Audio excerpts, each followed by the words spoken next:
Hello my dear friends, welcome back to Negentropy BTech Tuition. This is Afsar. നമ്മൾ ഇതുവരെയും ചെയ്തുകൊണ്ടിരുന്ന പ്രോബ്ലംസുകൾ എല്ലാത്തിലും ഒരു സിമിലാരിറ്റി ഉണ്ട്. നമ്മുടെ സിസ്റ്റം അല്ലെങ്കിൽ നമ്മുടെ ബ്ലോക്ക്, ആ W വെയിറ്റുള്ള ബ്ലോക്ക് ഇരിക്കുന്നത് ഒരു ഹൊറിസോണ്ടൽ പ്ലെയിനിലായിരുന്നു ഇല്ലേ? ഇനി ചെയ്യാൻ പോകുന്നത് അതേ സെയിം ബ്ലോക്ക് ഞാൻ എടുത്ത് എന്ത് ചെയ്തു, ഒരു ഇൻക്ലൈൻഡ് പ്ലെയിനിലേക്ക് അങ്ങ് വെക്കുകയാണ്. ഈ ഇൻക്ലൈൻഡ് പ്ലെയിനിൽ വെക്കുന്ന പ്രോബ്ലംസ് ആണ് കുട്ടികൾക്ക് കൂടുതലും ബുദ്ധിമുട്ട് സാധാരണ പറയാറുള്ളത്. അപ്പോൾ ഒരു ഇൻക്ലൈൻഡ് പ്ലെയിനിൽ വെച്ചുകൊണ്ട് ആ ബ്ലോക്കിനെ പുഷ് ചെയ്യുകയോ പുള്ളി ചെയ്യുകയോ ചെയ്താൽ നമുക്ക് എങ്ങനെ ആ പ്രോബ്ലം സോൾവ് ചെയ്യാൻ പറ്റും? അത് നമുക്കൊരു സിമ്പിൾ പ്രോബ്ലത്തിലൂടെ അതിൻ്റെ കൺസെപ്റ്റ്സിലൊക്കെ ഒന്ന് പഠിക്കാം. See this. This is the question. A body of weight 500 Newton is pulled up an inclined plane by a force of 350 Newton. നമുക്ക് ആദ്യം വരയ്ക്കാം. ഒരു ഇൻക്ലൈൻഡ് പ്ലെയിൻ ഉണ്ട്. Let's say this is the inclined plane. ഈ inclined പ്ലെയിനിൽ ഞാൻ ആരെ വെച്ചിരിക്കുകയാണ്? എൻ്റെ block. Let's say this is my block. This is my block. ഈ ബ്ലോക്കിന് ഒരു വെയിറ്റ് ഉണ്ട്. എത്രയാണ് വെയിറ്റ് എന്ന് പറയുന്നത്? 500 ന്യൂട്ടൺ. 500 ന്യൂട്ടൺ ആണ് എൻ്റെ ഈ ബ്ലോക്കിൻ്റെ വെയിറ്റ്. 500 ന്യൂട്ടൺ. ഈ ബ്ലോക്കിന് എന്ത് ചെയ്തു പോകുന്നു?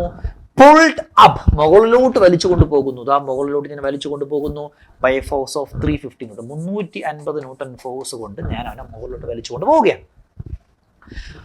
The inclination of the plane, ഈ പ്ലെയിൻ്റെ inclination is 30 degree to the horizontal. നോക്കൂ, ഹൊറിസോണ്ടൽ പ്ലെയിൻ, ഹൊറിസോണ്ടലുമായിട്ട് എൻ്റെ ഈ പ്ലെയിൻ മേക്ക് ചെയ്യുന്ന ആംഗിൾ എത്ര എന്ന് പറയുന്നുണ്ട്? 30 ഡിഗ്രി ആണെന്ന് പറയുന്നുണ്ട്. ഓക്കെ, അങ്ങനെയാണെങ്കിൽ to the plane and the force is applied parallel to the plane. അതായത് ഞാൻ ഈ 350 ന്യൂട്ടൺ എന്ന് പറഞ്ഞാൽ ഈ പ്ലെയിന് പാരലൽ തന്നെയാണ്. അങ്ങനെയാണെങ്കിൽ determine the coefficient of friction, find the value of mu ആണ് ഈ ക്വസ്റ്റ്യനിൽ ചോദിച്ചിരിക്കുന്നത്. ഞാൻ പറഞ്ഞത് നമ്മൾ ആദ്യം ചെയ്ത അതേ സെയിം പ്രോബ്ലം. ആദ്യം ചെയ്ത പ്രോബ്ലത്തിൽ എൻ്റെ ഈ ബ്ലോക്ക് ഇരുന്നത് ഒരു ഹൊറിസോണ്ടൽ പ്ലെയിനിലായിരുന്നു. ഇപ്പം ഞാൻ എന്ത് ചെയ്തു? അതേ ബ്ലോക്കിനെ കൊണ്ട് എന്ത് ചെയ്തു? ഒരു ഇൻക്ലൈൻഡ് പ്ലെയിനിലേക്ക് വെച്ചു. പ്ലെയിനിലോട്ട് വെക്കുമ്പോൾ അവൻ്റെ ടെൻഡൻസി എങ്ങോട്ടാണ്? താഴോട്ട് വരാൻ സാധ്യത ഉണ്ട്. ഇപ്പം വെറുതെ അവിടെ വെക്കുന്നതിന് പകരം വെച്ചിട്ട് ഞാൻ എന്ത് ചെയ്യും? ഒരു 350 ന്യൂട്ടൺ ഫോഴ്സ് കൊണ്ട് അവനെ മുകളിലോട്ട് വലിച്ചു കൊണ്ടുപോകാൻ ശ്രമിക്കുകയാണ്. ഇതാണ് ക്വസ്റ്റ്യൻ. അപ്പം നമുക്കിവിടെ എന്ത് ചെയ്യാം? സാധാരണ പോലെ തന്നെ ഈ ബ്ലോക്കിൻ്റെ ഫ്രീ ബോഡി ഡയഗ്രത്തിലേക്ക് നമുക്ക് കടക്കാം. നോക്കൂ, ഫ്രീ ബോഡി ഡയഗ്രം വരയ്ക്കാൻ പോകുമ്പോൾ ആദ്യം നമ്മൾ എന്ത് ചെയ്യുന്നുണ്ട്? ഈ ബ്ലോക്കും എൻ്റെ പ്ലെയിനും തമ്മിലുള്ള കോൺടാക്ട് സർഫസിൽ എന്തുണ്ട്? ഒരു നോർമൽ റിയാക്ഷൻ RN ഉണ്ട്. ഈ ബ്ലോക്കിന് ഞാൻ മുകളിലോട്ട് വലിച്ചു കൊണ്ട് പോകാൻ ശ്രമിക്കുകയാണ്. അപ്പോൾ ഫ്രിക്ഷൻ എങ്ങോട്ടായിരിക്കും? താഴോട്ടായിരിക്കും. അത് ഈ പ്ലെയിനിന് പാരലൽ ആയിരിക്കും. So this is the frictional force μRN. ഇനി നമ്മൾ സാധാരണ ഇവിടെ പ്രശ്നം വരുന്നത്, സാധാരണ നമ്മൾ ഇനി ചെയ്യാൻ പോകുന്ന ഫ്രീ ബോഡി ഡയഗ്രം വരച്ചു കഴിഞ്ഞാൽ നമ്മൾ ചെയ്യാൻ പോകുന്നത് എന്താണ്? Summation of all the horizontal forces should be equal to 0. Summation of all the vertical forces should be equal to 0. ഇതാണ് കഥ. പക്ഷെ നോക്കൂ, ഇവിടെ കിടക്കുന്ന ഒട്ടുമിക്ക ഫോഴ്സുകളും എന്തിലല്ല? ഹൊറിസോണ്ടലിലും വെർട്ടിക്കൽ പ്ലെയിനിലുമല്ല. ആകെപ്പാടെ ഒരേ ഒരു ഫോഴ്സ് മാത്രമേ വെർട്ടിക്കൽ ഡയറക്ഷനിലുള്ളൂ, 500 ന്യൂട്ടൺ. അപ്പം നമ്മൾ ഫോഴ്സ് ഈ പ്രോബ്ലത്തിന് എല്ലാ ഫോഴ്സുകളും എല്ലാം ഹൊറിസോണ്ടലും വെർട്ടിക്കലുമായിട്ട് റിസോൾവ് ചെയ്യാൻ പോയി കഴിഞ്ഞാൽ ഈ കാണുന്ന RN നമ്മൾ റിസോൾവ് ചെയ്യണം, ഈ കാണുന്ന μRN നമുക്ക് റിസോൾവ് ചെയ്യണം, ഈ കാണുന്ന 3 ഫോഴ്സുകൾക്കും 350 μRN RN, ഈ 3 ഫോഴ്സിനെ നമ്മൾ എന്ത് ചെയ്യണം?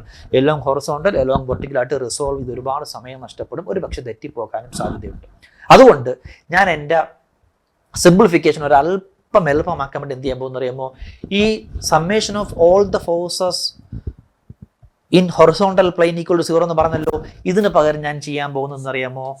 Summation of all the forces along the plane. അതായത് ഈ പ്ലെയിൻ കണ്ടോ, ഈ പ്ലെയിനിന് പാരലായിട്ട് ഞാൻ എന്ത് ചെയ്യുകയാണ്? എല്ലാ ഫോഴ്സുകളും റിസോൾവ് ചെയ്യാൻ പോവുകയാണ്. അപ്പോൾ മറ്റേത് അടുത്ത കണ്ടീഷൻ എന്തായിരിക്കും? ഈ പ്ലെയിന് പെർപെൻഡിക്കുലർ. അതായത് എൻ്റെ റെഫറൻസ് പ്ലെയിൻ, ഇതിന് തൊട്ട് മുമ്പ് വരെ റെഫറൻസ് പ്ലെയിൻ എന്തായിരുന്നു? ഹൊറിസോണ്ടൽ ആയിരുന്നു. ഇപ്പോൾ എൻ്റെ റെഫറൻസ് പ്ലെയിൻ ആരായി മാറി? ഈ കാണുന്ന ഇൻക്ലൈൻഡ് പ്ലെയിനായി മാറി. അപ്പോൾ ആ ഇൻക്ലൈൻഡ് പ്ലെയിനിന് പാരലൽ ആയിട്ടുള്ളത് അതാണ് along the plane. Along the plane means എന്താണ്? പാരലൽ. ഈ വെർട്ടിക്കൽ കണ്ടീഷൻ എന്തായിരിക്കും? Summation of all the forces perpendicular to the plane. ഇങ്ങനെയാക്കി മാറ്റിയുള്ള ഗുണം എന്തെന്നറിയാമോ? നമുക്ക് μRNനെയും RNനെയും 350നെയും റിസോൾവ് ചെയ്യേണ്ട. അവരെല്ലാവരും ഒന്നുകിൽ ഈ പ്ലെയിന് പാരലാണ്, അല്ലെങ്കിൽ ഈ പ്ലെയിന് പെർപെൻഡിക്കുലർ ആണ്. ആകപ്പാടെ ഒരേ ഒരു ഫോഴ്സിനെ മാത്രം നമുക്ക് എന്ത് ചെയ്താൽ മതി? റിസോൾവ് ചെയ്താൽ മതി. അതാരാണ്? നമ്മുടെ വെയിറ്റ്. അപ്പോൾ ഈ വെയിറ്റിനെ നമ്മൾ എന്ത് ചെയ്യണം? നമ്മൾ റിസോൾവ് ചെയ്യണം. എങ്ങോട്ട് റിസോൾവ് ചെയ്യണം?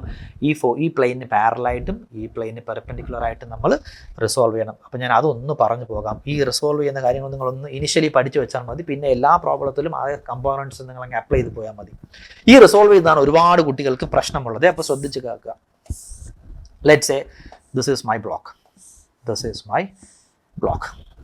നോക്കൂ എൻ്റെ വെയിറ്റ് പ്യൂർലി വെർട്ടിക്കലി ഡൗൺവേർഡ് ഡയറക്ഷനായിട്ട് എന്ത് ആക്ട് ചെയ്യുന്നുണ്ട്, എൻ്റെ ഈ വെയിറ്റ് ആക്ട് ചെയ്യുന്നുണ്ട്. This is my weight. എനിക്ക് എന്ത് ചെയ്യണം, ഞാനിനി റിസോൾവ് ചെയ്യാൻ പോകുന്നതെല്ലാം എന്താണ്, along parallel to the plane, along perpendicular. അപ്പോൾ രണ്ടിനെയും ഈ കാണുന്ന ഫോഴ്സിന് ഞാൻ എന്ത് ചെയ്യാൻ പോവുകയാണ്, W എന്ന് പറയുന്ന വെർട്ടിക്കൽ ഫോഴ്സിന് ഈ കാണുന്ന പ്ലെയിനെ പാരലൽ കമ്പോണൻ്റ് ആക്കി റിസോൾവ് ചെയ്തു. മറ്റൊരെണ്ണം ഈ കാണുന്ന പ്ലെയിന് പെർപെൻഡിക്കുലർ ആയിട്ട് ഞാൻ എന്ത് ചെയ്തു, റിസോൾവ് ചെയ്തു. ഇത്ര ഞാൻ ചെയ്തിട്ടുള്ളൂ. പക്ഷേ നമുക്കിനി എന്തറിയണം, ഫോർ എക്സാമ്പിൾ ഈ ആംഗിൾ ക്വസ്റ്റ്യനിൽ പറയുന്നുണ്ട് 30 ആണെന്ന് പറയുന്നുണ്ട്. ഇവിടെയാണോ 30, ഇവിടെയാണോ, ഇതിൽ ഏത് ആംഗിളാണ് 30 എന്ന് തിരിച്ചറിഞ്ഞാൽ മാത്രമേ നമുക്കിത് എന്ത് ചെയ്യാൻ പറ്റത്തുള്ളൂ, ഇതിൽ ഏത് കമ്പോണൻ്റാണ് കോസ് കമ്പോണൻറ്റ്, ഏത് കമ്പോണൻ്റാണ് സൈൻ കമ്പോണൻറ്റ് തിരിച്ചറിയാൻ പറ്റും. ഇപ്പം ഞാൻ എന്ത് ചെയ്തിട്ടുള്ളൂ, ഈ W എന്ന് പറയുന്ന ഫോഴ്സിന് പ്ലെയിന് പെർപെൻഡിക്കുലറും പ്ലെയിന് പാരലും റിസോൾവ് ചെയ്തു. ഇനി ഇതിൽ ആരാണ് കോസ്, ഇതിൽ ആരാണ് സൈൻ എന്ന് അറിഞ്ഞാൽ മാത്രമല്ലേ പ്രോബ്ലം വർക്കൗട്ട് ചെയ്യാൻ പറ്റത്തുള്ളൂ. അപ്പോൾ അതിന് വേണ്ടി നമുക്ക് ആദ്യം എന്ത് വേണം, ആംഗിൾ വേണം. ഇത് നമ്മൾ പണ്ട് സ്കൂളിൽ പഠിച്ച മറ്റേ ലോകളൊന്നും നിങ്ങൾ ആലോചിക്കാൻ പോകണ്ട. ഇങ്ങനെ വരുന്ന പ്രോബ്ലംസ്, അല്ലെങ്കിൽ നമ്മൾ എഞ്ചിനീയറിംഗ് മെക്കാനിക്സിൽ ആംഗിൾ കണ്ടുപിടിക്കാൻ പോകുന്ന 90% പ്രോബ്ലംസ് ഞാൻ ഈ പറയുന്ന കാര്യം അപ്ലൈ ചെയ്താൽ കിട്ടും. നോക്കൂ, രണ്ട് ലൈനുകൾ തമ്മിൽ മേക്ക് ചെയ്യുന്ന ആംഗിൾ തീറ്റയാണെങ്കിൽ, ഞാനിപ്പോൾ ജനറലി പറയാണ്, ഇവിടുത്തെ തീറ്റ എത്രയാണ്, 30 ഡിഗ്രിയാണ്. ഞാൻ ജനറലി പറയുകയാണ്, രണ്ട് ലൈനുകൾ തമ്മിൽ മേക്ക് ചെയ്യുന്ന ആംഗിൾ തീറ്റയാണെങ്കിൽ ആ രണ്ട് ലൈനിൻ്റെയും പെർപെൻഡിക്കുലാസുകൾ തമ്മിൽ മേക്ക് ചെയ്യുന്ന ആംഗിളും എന്തായിരിക്കും, തീറ്റ ആയിരിക്കും. നോക്കൂ, ഇവിടെ നമ്മുടെ നോൺ തീറ്റ എന്ന് പറഞ്ഞാൽ 30 ഡിഗ്രിയാണ്. ഈ രണ്ട് ലൈനുകൾ തമ്മിൽ മേക്ക് ചെയ്യുന്ന ആംഗിൾ തീറ്റയാണ്. അങ്ങനെയാണെങ്കിൽ ഈ രണ്ട് ലൈനിൻ്റെയും പെർപെൻഡിക്കുലാസുകൾ തമ്മിൽ മേക്ക് ചെയ്യുന്ന ആംഗിളും എന്തായേ പറ്റൂ, തീറ്റയായേ പറ്റൂ. നോക്കൂ, ഈ ലൈനിൽ ഈ കാണുന്ന ഒരു ലൈൻ ഈ ഇൻക്ലൈൻ ലൈനാണ്. ഈ ഇൻക്ലൈൻ ലൈനിന് പെർപെൻഡിക്കുലറാണ് ഞാൻ ഈ വരച്ചിരിക്കുന്ന ഒരു കമ്പോണൻറ്റ്, ഒരു പെർപെൻഡിക്കുലർ കമ്പോണൻറ്റ്. പിന്നെ പറയുന്നത് ഈ ഹൊറിസോണ്ടൽ കമ്പോണൻ്റ് ആണ്. ഈ ഹൊറിസോണ്ടൽ കമ്പോണൻറ്റിന് പെർപെൻഡിക്കുലർ ആണ് ഈ വരച്ചിരിക്കുന്ന W. അങ്ങനെയാണെങ്കിൽ ഈ രണ്ട് ലൈനുകളും തമ്മിൽ കൂട്ടിമുട്ടുന്ന ആംഗിളും എന്തായേ പറ്റൂ, തീറ്റ ആയേ പറ്റൂ. അപ്പോൾ ഇത് 30 ആണെങ്കിൽ ഇത് 30 ആയേ പറ്റൂ. This is starting. ഇവിടെ പറഞ്ഞു പോകാം. രണ്ട് ലൈനുകൾ തമ്മിൽ മേക്ക് ചെയ്യുന്ന ആംഗിൾ 30 ആണെങ്കിൽ ഈ രണ്ട് ലൈനിൻ്റെയും പെർപെൻഡിക്കുലാസുകൾ തമ്മിൽ മേക്ക് ചെയ്യുന്ന ആംഗിളും എന്തായേ പറ്റൂ, 30 ആയേ പറ്റൂ. സോ ഇതാണ് ഒരു ലൈൻ. ഈ ഒരു ലൈനിന് പെർപെൻഡിക്കുലർ ഈ വരച്ചിരിക്കുന്ന വെർട്ടിക്കൽ കമ്പോണൻ്റ് ആണ്. പിന്നെ ഒരു ലൈൻ ഈ ലൈനാണ്. ഈ ലൈനിൻ്റെ ഒരു പെർപെൻഡിക്കുലർ വരച്ചിരിക്കുന്ന ആയിരിക്കും. ഇവർ രണ്ടുപേരും തമ്മിൽ കൂട്ടിമുട്ടി. അപ്പോൾ ആ കൂട്ടിമുട്ടിയാൽ അവർ തമ്മിൽ മേക്ക് ചെയ്യുന്ന ആംഗിൾ എന്തായേ പറ്റൂ, 30 ആയേ പറ്റൂ. ഇപ്പം നമുക്ക് കിട്ടി ഈ കാണുന്ന വെർട്ടിക്കൽ, നമ്മളെ പ്ലെയിനിന് പെർപെൻഡിക്കുലർ ആയിട്ടുള്ള കമ്പോണൻ്റുമായിട്ടാണ് ആര് മേക്ക് ചെയ്തിരിക്കുന്നത്, 30 എന്ന് പറയുന്ന ആംഗിൾ മേക്ക് ചെയ്തിരിക്കുന്നത്. So this component, this vertical component എന്ന് പറഞ്ഞാൽ ആരായി മാറും, W cos 30 ആയി മാറും. ഈ കാണുന്ന കമ്പോണൻറ്റ് ആരായി മാറും, W sin θ. ഒരെണ്ണം കോസ് ആണെങ്കിൽ മറ്റേത് ആരായേ പറ്റൂ, സൈൻ ആയേ പറ്റൂ. അപ്പോൾ ഇനി മുതൽ ഒരു ഇൻക്ലൈൻഡ് പ്ലെയിനിൽ ഇരിക്കുന്ന ഒരു ബ്ലോക്കിൻ്റെ പ്രോബ്ലം വന്നാൽ എല്ലായ്പ്പോഴും നിങ്ങൾ എന്ത് ചെയ്യുക, ഈ പ്ലെയിനിന് പാരലായിട്ടുള്ള കമ്പോണൻറ്റ് സൈൻ കമ്പോണൻറ്റ്. വെയിറ്റിൻ്റെ കാര്യമാണ് പറയുന്നത്. ഈ പ്ലെയിന് പെർപെൻഡിക്കുലർ ആയിട്ട് വെയിറ്റിലെ കമ്പോണൻറ്റ് എന്താണ്, കോസ് കമ്പോണൻറ്റ്. പക്ഷേ ശ്രദ്ധിക്കണം, നമ്മുടെ പ്ലെയിൻ ഹൊറിസോണ്ടലോട്ട് മേക്ക് ചെയ്യുന്ന ആംഗിൾ തന്നാലാണ് ഈ കണ്ടീഷൻ ആപ്ലിക്കൽ. ചിലപ്പോൾ അവർ പറയും നമ്മുടെ ഈ ഇൻക്ലൈൻഡ് പ്ലെയിൻ വെർട്ടിക്കലുമായിട്ട് മേക്ക് ചെയ്യുന്ന ആംഗിൾ ചിലപ്പോൾ അവർ എന്ത് ചെയ്യും, തരും. അപ്പോൾ നിങ്ങൾ എന്ത് ചെയ്യണം, ഹൊറിസോണ്ടലുമായിട്ട് മേക്ക് ചെയ്യുന്ന ആംഗിൾ കണ്ടുപിടിച്ചിട്ട് W സൈൻ ഏതാണ് ആംഗിൾ കൊടുക്കുക. അപ്പോൾ ക്ലിയർ അല്ലേ? അപ്പോൾ ഇനി മുതൽ ഇൻക്ലൈൻഡ് പ്ലെയിനിലേക്കുള്ളൊരു പ്രോബ്ലം വന്നാൽ വെയിറ്റിനെ റിസോൾവ് ചെയ്താൽ എല്ലായ്പ്പോഴും സൈൻ കമ്പോണൻ്റ് ആണ് parallel to the plane, cos component ആണ് വെർട്ടിക്കൽ കോസ് കമ്പോണൻ്റ് ആണ് normal to the plane, provided if the angle given is making with horizontal. Okay അല്ലേ? അപ്പോൾ നമുക്കിനി എന്ത് ചെയ്യാം, ഇതിനെല്ലാം കൂടെ എടുത്തിട്ട് ഇനി മുതൽ ഞാനിപ്പം ഇവിടെ ഇനിയിപ്പോൾ എന്ത് കാണിക്കുന്നില്ല, ഈ W ഒരു കോസ് കമ്പൗണ്ട് സൈൻ കമ്പൗണ്ട് കൂടെ കാണിച്ച് നമുക്ക് എന്ത് ചെയ്യാം, പ്രോബ്ലത്തിലേക്ക് കിടക്കാം. ഞാനപ്പോൾ ഇവിടെ തന്നെ അങ്ങ് വരച്ച് പോകാം അല്ലേ. സീ ദിസ്, ഇപ്പോൾ ഞാൻ ഈ W വരച്ചല്ലോ, ഈ W സൈൻ കമ്പൗണ്ട് ഇതാ വരച്ചിരിക്കുന്നു. This is the sine component, അതായത് നമ്മുടെ പ്ലെയിനിന് പാരലൽ സൈൻ കമ്പൗണ്ട് എന്താണ്, W sin 30. ശരിയല്ലേ? ഈ കാണുന്ന പ്ലെയിനിന് പെർപെൻഡിക്കുലർ ആരാണ്, W cos 30. So this is the perpendicular component W cos 30. ഇനി വളരെ സിമ്പിളാണ് ഈ പറയുന്ന resolving all the forces parallel to the plane, resolving all the forces parallel to the plane. പ്ലെയിനിന് പാരലായിട്ട് ഞാൻ എന്ത് ചെയ്യാൻ പോവുകയാണ്, റിസോൾവ് ചെയ്യാം. അപ്പോൾ പ്ലെയിനിന് പാരലായിട്ടുള്ള കമ്പോണൻസ് മാത്രം എടുക്കുക. സൈൻ കൺവെൻഷൻസ് ഒക്കെ പഴയത് തന്നെയാണ്. ഇപ്പോൾ നോക്കൂ, ഈ പാരലൽ നോക്കുക, റൈറ്റിലോട്ട് മുകളിലോട്ട് പോകുന്ന പോസിറ്റീവ് ആക്കി എടുക്കാം, താഴോട്ട് പോകുന്ന നെഗറ്റീവ് ആക്കി എടുക്കാം. സോ 350 മുകളിലോട്ടുണ്ട്, താഴോട്ട് ആരൊക്കെ ഉണ്ട്, ഈ μRn എന്ന് പറയുന്ന ഫോഴ്സും ഉണ്ട്, W sin 30 എന്ന് പറഞ്ഞ ഫോഴ്സും ഉണ്ട്. നമുക്ക് കുറേ കൂടെ സിമ്പിൾ ആക്കാൻ വേണ്ടി നമുക്ക് എന്ത് ചെയ്യാം, ആദ്യം നമുക്ക് റിസോൾവിങ് ഫോഴ്സസ് പെർപെൻഡിക്കുലർ ആയിട്ട് പ്ലെയിൻ എടുക്കാം. resolving all the forces perpendicular to the plane. Perpendicular to the plane. നോക്കൂ, പെർപെൻഡിക്കുലർ ഡയറക്ഷൻ ഇതല്ലേ പെർപെൻഡിക്കുലർ ഡയറക്ഷൻ, രണ്ട് ഫോഴ്സുകളേ ഉള്ളൂ, മുകളിലോട്ട് R, താഴെ W cos 30. So upward force ആയിട്ടുള്ള R ഞാൻ പോസിറ്റീവ് ആക്കി എടുത്തു, minus W cos 30. This is equal to what? 0. So from here we got Rn is equal to what? W cos 30 എന്ന് കിട്ടി. കിടക്കട്ടെ. ഇനി നമ്മൾ resolving all the forces parallel to the plane. Parallel to the plane ആകുമ്പോൾ parallel to the plane ഈ direction ആണ്. Upward ഡയറക്ഷനിൽ ആരുണ്ട്? 350 എന്ന് പറയുന്ന ഫോഴ്സ് ഉണ്ട്. ഡൗൺവേർഡ് ഡയറക്ഷനിൽ ആരുണ്ട്? മൈനസ് W sin 30 ഉണ്ട്. ഇത് കൂടാതെ ആരുണ്ട്? മൈനസ് മ്യൂ Rn ഉണ്ട്. This is equal to 0. മൊത്തം 3 ഫോഴ്സുകളുണ്ട്. ഇവിടെ നമുക്ക് Rന്റെ വാല്യൂ അറിയില്ല, പക്ഷേ Rn ഈസ് ഈക്വൽ ടു എന്താണ്? W cos 30. എടുത്ത് എഴുതി കൊടുക്കാം. നോക്കൂ, 350 minus W sin 30 minus mu Rn. What is Rn? W cos 30. This is equal to 0. നമുക്ക് കണ്ടുപിടിക്കാനുള്ളത് എന്താണ്? മ്യൂ ആണ്. സോ 350 മൈനസ് ഡബ്ല്യൂയുടെ വാല്യൂ എത്രയാണ്? കൊടുക്കാം. W is given as 500 Newton. So 500 sin 30 എന്ന് വെച്ചാൽ നമ്മുടെ sin 30 1/2 അല്ലേ? ഞാൻ ആ 1/2 അതേപോലെ കൊടുത്തു. ഇവനെ ഞാൻ അപ്പുറത്ത് കൊണ്ടുപോവുകയാണ്. Mu W cos 30. ഇവിടെ എന്ത് കിട്ടും?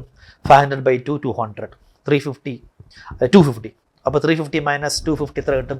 You will get 100. So 100 is equal to mu W cos 30 divided by W cos 30. Wയുടെ വാല്യൂ എത്രയാണ്? 500. സോ 500 ഇൻറ്റു cos 30 ചെയ്യുമ്പോൾ നിങ്ങൾക്ക് ഓഫ് മ്യൂ. ഇനി വളരെ സിമ്പിളാണ്. നേരെ കാൽക്കുലേറ്റർ എടുക്കുക. കാൽക്കുലേറ്റർ എടുത്തതിന് ശേഷം നിങ്ങൾ എന്ത് ചെയ്യുക? ആ ഇക്വേഷൻ സബ്സ്റ്റിറ്റ്യൂട്ട് ചെയ്യുക. That is 100 divided by 500 into cos 30 substitute ചെയ്യുക. വാല്യൂസ് cos 30യുടെ വാല്യൂ നിങ്ങൾ കാൽക്കുലേറ്റർ പോയിട്ട് സബ്സ്റ്റിറ്റ്യൂട്ട് ചെയ്യുക. അപ്പോൾ നിങ്ങൾക്ക് കിട്ടും the value of mu equal to 0.23 എന്ന് കിട്ടും. എന്ത് കിട്ടും? The value of mu will be equal to 0.23. കണ്ടോ, വളരെ സിമ്പിളായിട്ട് നമ്മൾ വർക്കൗട്ട് ചെയ്തു. ആകപ്പാറ ശ്രദ്ധിക്കേണ്ട കാര്യം, ഈ വെയിറ്റ് എന്ന് പറയുന്ന കമ്പോണൻറ്റിൻ്റെ വെയിറ്റ് എന്ന് പറയുന്ന ഫോഴ്സിൻ്റെ കമ്പോണൻസ് ആക്കി റിസോൾവ് ചെയ്യുമ്പോൾ മാത്രം നിങ്ങൾ എന്ത് ചെയ്യുക? ശ്രദ്ധിക്കുക. ഇത് ബുദ്ധിമുട്ടായിട്ട് തോന്നുന്നൊരു ബൈഹാർട്ട് ചെയ്യുക. നമ്മുടെ പ്ലെയിനും ഹൊറിസോണ്ടലുമായിട്ട് മേക്കുന്ന ആംഗിൾ തന്നാൽ എല്ലായ്പ്പോഴും sine component parallel to the plane ആയിരിക്കും, എല്ലായ്പ്പോഴും cos component perpendicular to the plane ആയിരിക്കും. പിന്നെ വളരെ സിമ്പിളാണ്. ഹൊറിസോണ്ടലും വെർട്ടിക്കലിനും പകരം എന്ത് ചെയ്യുക? summation of all the forces parallel to the plane. Perpendicular and the summation of all the perpendicular forces all the forces perpendicular to the plane. ഇങ്ങനെ solve ചെയ്താൽ വളരെ ഈസി ആയിട്ട് നമുക്ക് പ്രോബ്ലംസുകൾ പഠിച്ചെടുക്കാൻ പറ്റും. ശ്രദ്ധിക്കേണ്ട കാര്യം, ഇനി നിങ്ങൾ ചെയ്യേണ്ടത്, നമ്മൾ ഹൊറിസോണ്ടലിനകത്ത് ഒരു ബ്ലോക്കിന് മുകളിൽ മറ്റൊരു ബ്ലോക്കും അതിനൊരു സ്ഥലത്ത് റോപ്പ് വെച്ച് മറ്റൊരു ബ്ലോക്കിനെ കെട്ടി നിർത്തിയിരിക്കുന്ന പ്രോബ്ലംസ് ഒക്കെ ഉണ്ട്. അപ്പോൾ ഈ ഹൊറിസോണ്ടൽ ഇങ്ങനത്തെ ഇൻക്ലൈൻഡ് പ്ലെയിനകത്ത് ഇതൊരു ബ്ലോക്ക് ഉണ്ട്, അതിൻ്റെ മുഖത്ത് മറ്റൊരു ബ്ലോക്ക് ഉണ്ട്, അവന് വേറൊരു സ്ഥലത്ത് കെട്ടി നിർത്തിയിരിക്കുന്ന അങ്ങനെയുള്ള പ്രോബ്ലംസുകൾ നിങ്ങൾ എന്ത് ചെയ്യുക? ഇനി വർക്കൗട്ട് ചെയ്യുക. കാരണം ഇതാണ് അതിൻ്റെ എല്ലാത്തിൻ്റെയും ഫണ്ടമെൻറ്റൽസ്. നമ്മൾ ഏതൊക്കെ ടൈപ്പ് പ്രോബ്ലംസുകൾ ഹൊറിസോണ്ടൽ കണ്ടീഷൻസിൽ വർക്കൗട്ട് ചെയ്തിട്ടുണ്ടോ അതേ കണ്ടീഷൻസ് നിങ്ങൾ എവിടെയും അപ്ലൈ ചെയ്ത് പഠിക്കുക, സ്വന്തമായി അപ്ലൈ ചെയ്ത് പഠിക്കുക, ഈ ഇൻക്ലൈൻഡ് പ്ലെയിനിൽ പഠിക്കുക. ഓട്ടോമാറ്റിക്കലി നിങ്ങൾക്ക് എല്ലാ ആൻസേഴ്സും കിട്ടും. ഈ ആദ്യമായി ചെയ്യുന്ന കാര്യങ്ങളെല്ലാം ആദ്യമായി പാട് തന്നെയായിരിക്കും. അത് പിന്നെയും പിന്നെയും ചെയ്യുന്തോറും എന്തായി മാറും? അത് നിങ്ങൾക്ക് ഏറ്റവും എളുപ്പമുള്ള കാര്യങ്ങളായിട്ട് മാറും. അപ്പോൾ പ്രാക്ടീസ്, ക്വസ്റ്റ്യൻസ് നന്നായി പ്രാക്ടീസ് ചെയ്യുന്നവർക്ക് മാത്രമേ എക്സാംസിന് നന്നായി സ്കോർ ചെയ്യാൻ പറ്റൂ എന്ന കാര്യം നിങ്ങൾ ഓർക്കുക.